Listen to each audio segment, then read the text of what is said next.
షాద్నగర్ లో పోలీసులు దాష్టికం చేశారు. నేరం ఒప్పుకోవాలంటూ తల్లి కొడుక్కి చిత్రహింసలు పెట్టారు. దెబ్బలు తట్టుకోలేక తల్లడిల్లుతోంది ఆ బాధితులు. ఇక బూట్ కాలుతో పోలీసులు తన్నారంటూ బాధితులు వ్యక్తపరుస్తున్నారు. షాద్నగర్ ఏసీపీని ఆశ్రయించారు బాధితులు. చర్యలు తీసుకోకుండా ఆసుపత్రిలో చూపిస్తామని హామీ ఇచ్చారంటూ బాధితులు వ్యక్తం చేశారు. అయితే బంగారం చోరీ కేసులో అనుమానితులుగా ఉన్నటువంటి భార్యాభర్తలు కుమారుడిని అదుపులోకి తీసుకున్నారు పోలీసులు. భర్తను వదిలేశారు పోలీసులు. ఆ తర్వాత తల్లి కొడుకుపై ప్రతాపం చూపించారు. డిటెక్టివ్ ఇన్స్పెక్టర్ రామరెడ్డిపై చర్యలు తీసుకోవాలంటూ బాధితులు చెప్తున్న పరిస్థితి కనబడుతోంది. ఇక బంగారం సంబంధించిన చోరీ కేసులో అనుమానితులుగా ఉన్నటువంటి ఆ కుటుంబాన్ని తీసుకెళ్లి మీరు చూస్తున్నారు ఆర్టీవీ స్క్రీన్ పైన రామరెడ్డి అనే ఈ పోలీసు దాష్టికానికి పాల్పడ్డాడు. బూట్ కాల్తో తంతు కొట్టి చిత్రహింసలకు గురి చేశాడు. దీనికి సంబంధించి మరింత సమాచారం మా ప్రతినిధి మణికంఠ అందిస్తారు.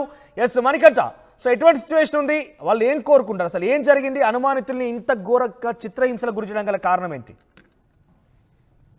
షాద్నగర్ పట్టణంలోని అంబేద్కర్ కాలనీలో ఉంటున్నటువంటి ఒక కుటుంబాన్ని పోలీసులు వారి ప్రతాపం చూపించారు. ఆ కుటుంబంపై గత నెల బంగారం చోరీ జరిగిందనేటటువంటి కేసు రావడం జరిగింది. ఆ కేసులో విచారణలో భాగంగా నాగేందర్ అనేటటువంటి వ్యక్తి చేసినటువంటి ఫిర్యాదులో భాగంగా ఒక కుటుంబాన్ని పోలీసులు అయితే అదుపులోకి తీసుకోవడం జరిగింది. ఆ తర్వాత విచారిస్తున్న సమయంలో భర్త భీమయ్య అనేటటువంటి వ్యక్తిని వదిలేసి ఆయన భీమయ్య భార్య సునీత, అదేవిధంగా తన కుమారుడు జగదీష్ ను పోలీసులు తమ దగ్గరే ఉంచుకొని వారిపై 3rd డిగ్రీ ప్రయోగించారు. ఎట్టి పరిస్థితుల్లో మీరు చోరీ చేసినటువంటి బంగారంకు సంబంధించి కావచ్చు, నగదుకు సంబంధించి నిజాన్ని ఒప్పుకోవాలంటూ కూడా వారిపై 3rd డిగ్రీ ప్రయోగించారంటూ కూడా బాధ్యతలు వాపోతున్నటువంటి పరిస్థితి.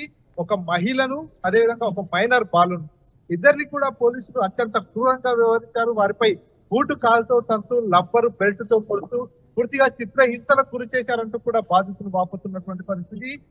గత నెల వారింటి పక్కనే ఉండేటటువంటి నాగేందర్ అనేటటువంటి ఇంటిలో దాదాపుగా 26 తులాల బంగారము, 2 లక్షల రూపాయల చోరీ జరిగిందంటూ కూడా బాధితుడు పోలీసులకు ఫిర్యాదు చేయడం జరిగింది. ఆ కేసులో అనుమానాస్పదంగా ఈ కుటుంబాన్ని పోలీసులు అదుపులోకి తీసుకోవడం జరిగింది. అదుపులో భాగంగా విచారణ చేస్తున్నాం అనేటటువంటి నెపంతో విచారణలో భాగంగా వారిపై 3rd డిగ్రీ ప్రయోగించినట్టుగా బాధితులు అయితే వాపోతున్నటువంటి పరిస్థితి. పోలీసులు ఎంత చెప్పినా వినిపించుకోకుండా బూటు కాలుతో తంతు, లబ్బరు బెల్ట్ తో కొడుతూ చిత్రహింసలకు గురి చేశారు. మైనర్ బాలుడు అని చూడకుండా, ఒక మహిళ అని కూడా చూడకుండా డిటెక్టివ్ ఇన్స్పెక్టర్ రామరెడ్డి పూర్తిగా తన కర్కశత్వాన్ని మాపై ప్రదర్శించారంటూ కూడా బాధితులు వాపోతూ షాద్నగర్ ఏసీపీని ఆశ్రయించారు. షాద్నగర్ ఏసీపీ దగ్గరికి వెళ్లి జరిగిన విషయాన్నంతా కూడా చెప్పడంతో అక్కడ ఉన్నటువంటి అధికారులంతా కూడా సంబంధిత ఇన్స్పెక్టర్ పై చర్యలు తీసుకుంటామనేటటువంటి మాట చెప్పకుండా మీకు ఆసుపత్రికి కావాల్సినటువంటి డబ్బులు ఇస్తాము, ఆసుపత్రికి చూపిస్తామని వారు వీరికి చెప్తున్నారంటూ కూడా బాధితులు చెప్తున్నటువంటి పరిస్థితి. ఏదేమైనా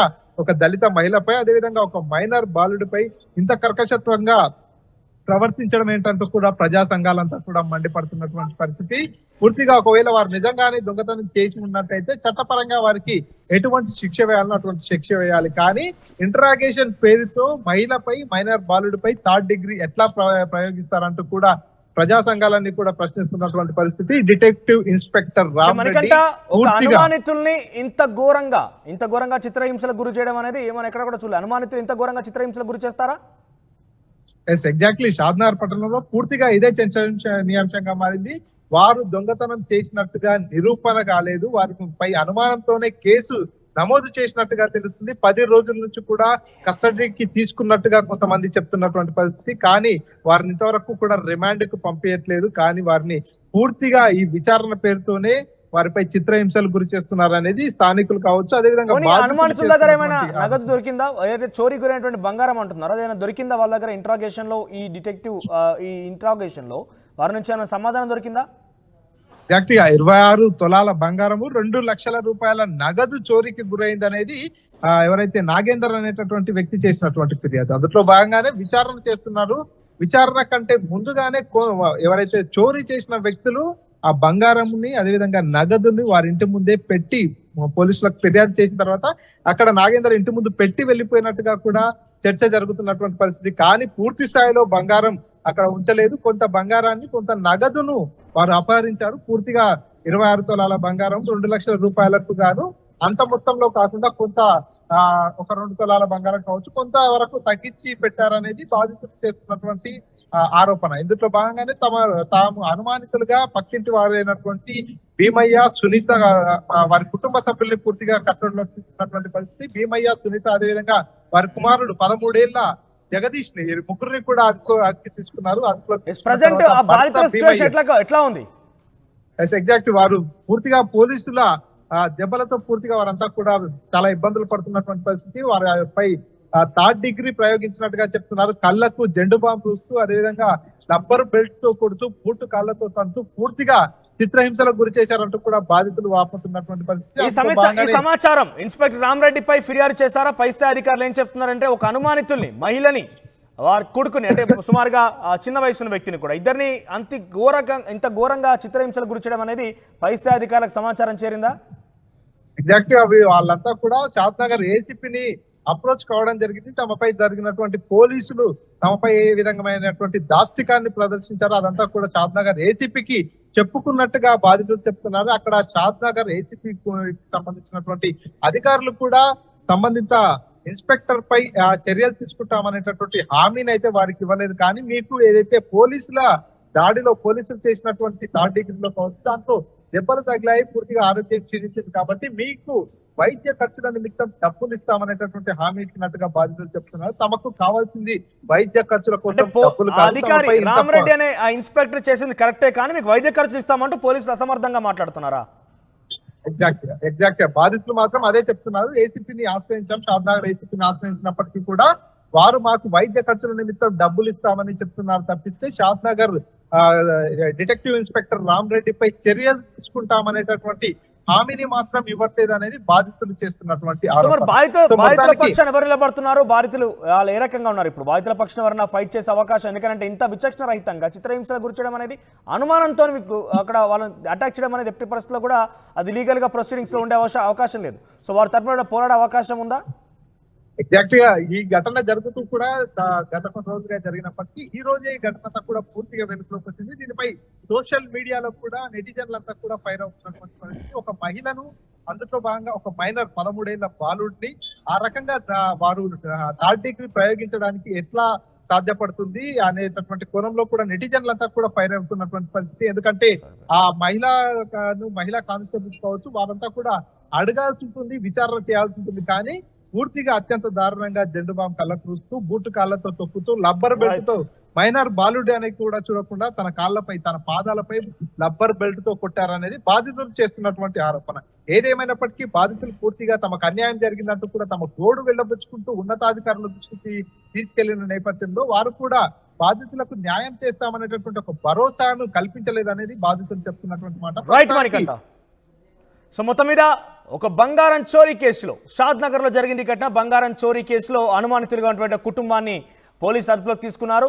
వారిని ఇంట్రాగేషన్ పేరిట వారిని అనుమానితుల్ని ఇంట్రాగేషన్ పేరిట పలుమార్లు విచారణ పేరిట హాజరు కమ్మని చెప్పి వేధించేవారు. తర్వాత ఒకనొక సందర్భంలో ఆ కుటుంబంలో ఉన్నటువంటి భర్తని వదిలేసి భార్యని కుమారుని ఇద్దరిని కూడా చిత్రహింసలకు గురి చేశారట. 3rd డిగ్రీ కూడా ప్రయోగించారంట తెలుస్తోంది. సో రామరెడ్డి అనేటువంటి ఈ ఇన్స్పెక్టర్ వారిని అనుమానితులుగా ఉన్న సమయంలోనే, అంటే ఎక్కడ కూడా ప్రూవ్ కాలేదు, వారి దగ్గర నుంచి ఎటువంటి నగదు దొరకలేదు, వారు ఎటువంటి సమాచారం లేదు, ఇవన్నీ ఏమీ లేకుండా అనుమానితులుగా ఉన్నప్పుడే అనుమానితులుగానే వారిని చిత్రహింసలకు గురి చేశారు. 3rd డిగ్రీ కూడా ప్రయోగించారట. చాలా వాళ్ళు బాధపడ్డారు, వాళ్ళు కొంత అనారోగ్య పాలయ్యారు. తర్వాత ఈ విషయాన్ని పై స్థాయి అధికారులకి ఏసీపీకి ఫిర్యాదు చేస్తే మీ వైద్యానికి ఖర్చులు ఇస్తాం కానీ రామరెడ్డిపై ఎటువంటి చర్యలు తీసుకోమన్నట్టుగా అసమర్థంగా నిర్లక్ష్యంగా మాట్లాడారట. సో పెద్ద ఎత్తున ఆ బాధితులు కూడా వాపోతున్నారు, పెద్ద ఎత్తున వాళ్ళు ఆరోపిస్తున్నారు. ఒకసారి ఆ బాధితులు మాట్లాడారు, ఏం మాట్లాడారో చూద్దాం. అది క్రికెట్ ఆడే బాధ లేకుండా సార్, అవి ఇక చేతులే మన నీకు వస్తలేవు, ఇక కాళ్ళు ఇట్లా పెట్టించు, కాళ్ళు దగ్గరికి వస్తలేదు సార్, 2 ఇళ్ళు పెట్టించి గాజులన్నీ వీపిండ్రు, అమ్మితే తీసిండ్రు. ఇక ఆడామె మధ్యలో పట్టుకోమంటే ఆమె మధ్యలో ఇట్లా నిలబడ్డది, తలకాయ ఇరికించుకున్నది, ఇట్లా లేపిర్రు. ఇక మళ్ళా కట్టె పెట్టింది కాక ఓసారి ఇక 2 కాళ్ళు పెట్టిర్రు, ఓసారి మళ్ళీ కట్టె కళ్ళగలని ఇట్లా కాళ్ళు పెట్టిర్రు. ఇక ఆ కాళ్ళు కలిగిరు, ఇది ఇట్లా కట్టేసారు, నేను ఏం చేస్తా, ఇది ఇట్లా మూసింది, ఇక నేను ఏం చేస్తా సారు, అద్దెకుల కోపలేక ఎవరెవరి పేరు చెప్పిందంట, నాకైతే మత్తులే సారు, నీ కాలు ముక్తానన్నింటిలో బయట ఏరి దొంగతనం చేసినట్టుంటే నేను ఆమె చచ్చిపోతా సార్. కానీ వాళ్ళ ఇంట్లోకి వెళ్ళి మాత్రం చక్కగా ఈక్వేరింగ్ చేసుకొచ్చి నా ఇంట్లో ఎవరు పెట్టి అదొక్కరు గుర్తు తెచ్చుమాను నేను తీసినట్టుంటే నేను మీ ముందంగా చచ్చిపోతా సార్. నేను నాకు ఆ ధైర్యం లేదు, ఏం చేయను సార్. నేను అటువంటి పనులకు మీ అసెటోళ్ళ కాలు మొక్కి సార్ నాకు లేదు అని నేను పదాలు పంపింటాను. నేను పదాలు చీవినప్పుడు ఇది సార్ ఇదంతా అన్నిండ్రు ఆ పెద్ద సార్ అంటాళ్ళు ఎవరు ఏమాటలు సారు పిల్లగాడు ఇదంతా దన్నీరు సార్. ఇది దమ్మింటలు వెళ్ళిన దావకనుకోమని అనుకున్నాము. బయటికి వెళ్ళి తీసుకెళ్ళారు వాళ్ళు.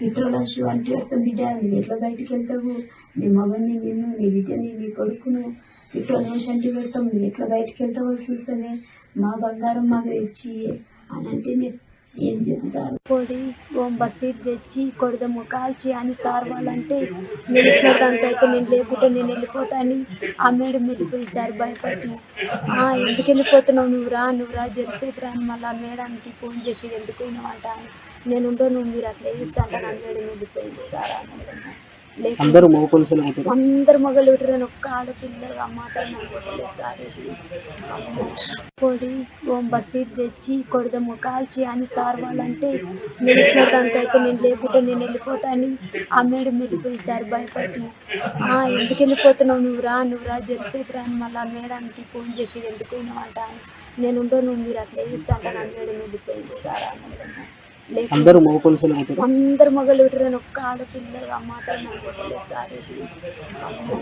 పొడి ఓం బత్తి తెచ్చి కొడదాము కాల్చి అని సార్ వాళ్ళంటే నేను చూడడానికి అయితే నేను లేకుంటే నేను వెళ్ళిపోతా అని ఆ మేడం వెళ్ళిపోయి సార్ భయపడి ఎందుకు వెళ్ళిపోయారు. నైట్ తీసుకుపోయి ఫస్ట్ మా ఆయనను కొట్టినాక మళ్ళా మా ఆయనని బయటకు పంపించినాక నన్ను తీసుకుపోయారు.